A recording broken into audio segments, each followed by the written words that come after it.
The first bell had already rung by the time Sarah Kensington reached the door of Mr. Mancuso's English class. She slipped inside as quietly as she could, the hallway noise cutting off behind her. Every head turned. It wasn't the usual glance people used to give her, the quick look of recognition that came with being head cheerleader and Beau Lawrence's girlfriend. This was different. Longer. Sharper. A few whispers started before she even reached her desk. Mr. Mancuso looked up from his attendance sheet. He didn't smile.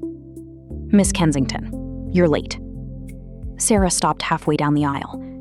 It was only a few seconds. "Late is late," he said, already writing something down. "Detention. After school, room 214. A couple of quiet laughs rippled through the room. Sarah felt them more than she heard them. 2 days ago, no teacher in this school would have given her detention for being 3 seconds behind the bell. 2 days ago, she could have walked in 10 minutes late and still received a polite nod. She didn't argue. She simply walked the rest of the way to her seat and sat down. From the back corner, Brittany Sinclair watched her with a small, satisfied smile. She leaned toward the girl next to her and whispered just loud enough for a few people nearby to hear. "Guess the rules are different when you're not dating the quarterback anymore." Sarah heard it. She didn't turn around. She opened her notebook and stared at the blank page while Mr. Mancuso started the lesson. The words washed over her. Her mind was somewhere else entirely.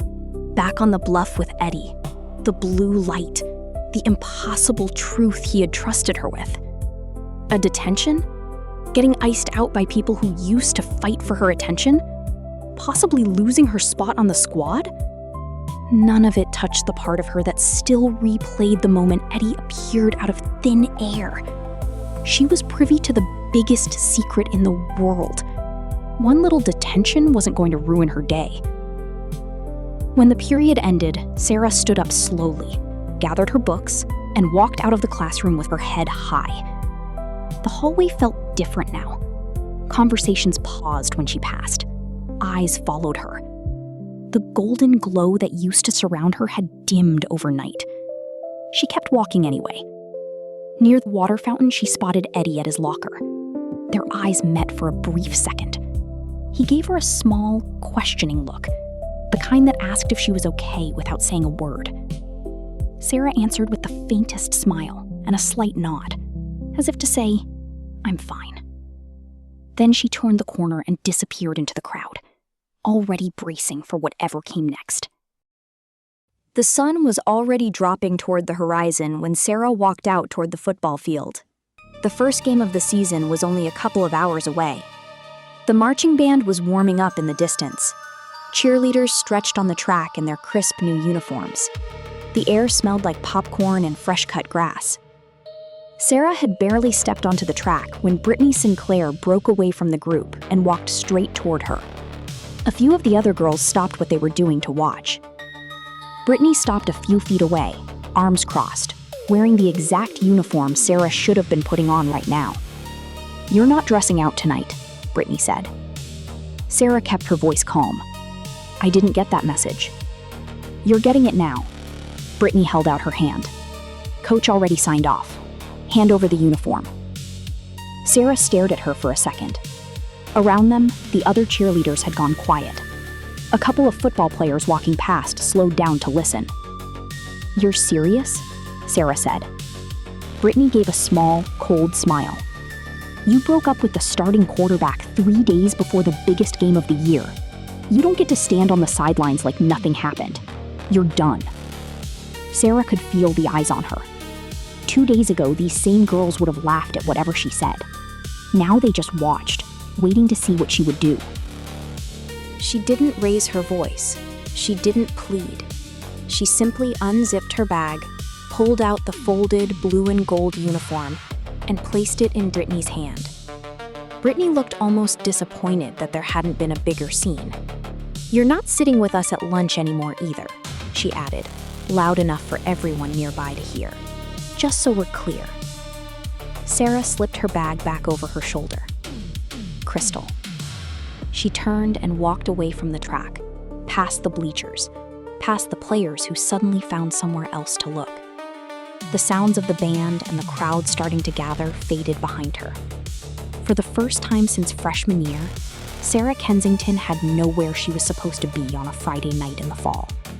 She kept walking anyway, head up, the biggest secret in the world still sitting quietly in her chest.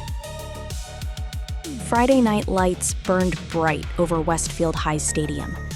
The stands were packed for the first game of the season. The band played, the crowd was loud. Everything looked the way it was supposed to, except for one empty spot on the cheerleading sideline. Sarah stood alone near the fence, far from the squad, far from the student section. She watched as Bo Lawrence led the team out for the opening drive. It didn't take long for things to fall apart. On the third play of the game, Bo dropped back in his own territory, forced a throw, and sailed it over his receiver's head. The ball was tipped and recovered by the opposing team on the Westfield 18-yard line. 4 plays later, they punched it in for an easy touchdown. The home crowd went quiet. Bo's body language changed. His shoulders stayed tight. His timing was off. A few drives later, he forced another ball into coverage. The free safety jumped the route, picked it off at midfield, and ran it back the distance for a pick 6. The visiting sideline erupted. Westfield was down 2 scores before the first quarter was even over. On the bench, Bo ripped his chin strap loose and stared at the ground. Coaches were already talking to the second-string quarterback. Late in the second quarter, still trying to force something that wasn't there, Bo scrambled out of the pocket and tried to do too much. A linebacker hit him hard from the blind side. The ball came loose. As Bo dove for the fumble, another defender landed on his left leg with his full weight. The sound that went through the stadium wasn't a cheer or a groan. It was a collective intake of breath. Bo stayed down. Trainers sprinted onto the field. The stadium fell into that heavy, uneasy silence that only happens when everyone knows it's bad. After several long minutes, they helped him off the field. He couldn't put weight on the leg. The second-string quarterback took over for the rest of the half. At halftime, the whispers started. Brittany Sinclair made sure of it. Standing with a group of cheerleaders and a few players' girlfriends near the concession stand, she spoke just loud enough for the right people to hear. I mean, can you blame him? She dumps him 3 days before the biggest game of the year and expects him to just be fine? Of course his head wasn't in it. This is on her. The comment traveled.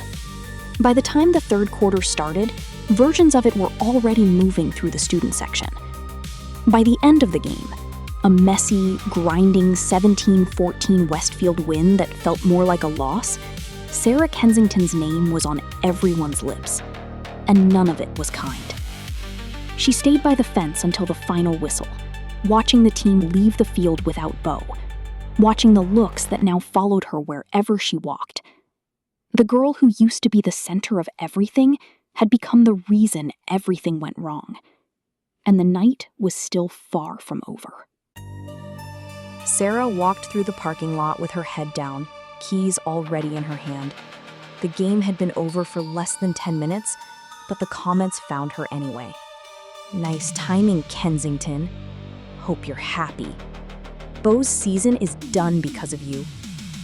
She didn't answer any of them. She just kept walking until she reached her car, climbed in, and shut the door harder than she meant to. The drive home was quiet. Too quiet. When she stepped through the front door, the house felt tense. Her mother was standing in the kitchen, arms crossed, staring at the answering machine on the counter. The red light was blinking rapidly. Even as they both looked at it, the phone rang again. Sarah's mother glanced at her, worry clear on her face. It's been like this for the last hour. People are saying things, Sarah. Ugly things. The phone rang a third time. Sarah walked over, stared at it for a second, then reached down and yanked the cord out of the wall. The ringing stopped mid-tone. The sudden silence in the kitchen was heavier than the noise had been. Her mother didn't scold her.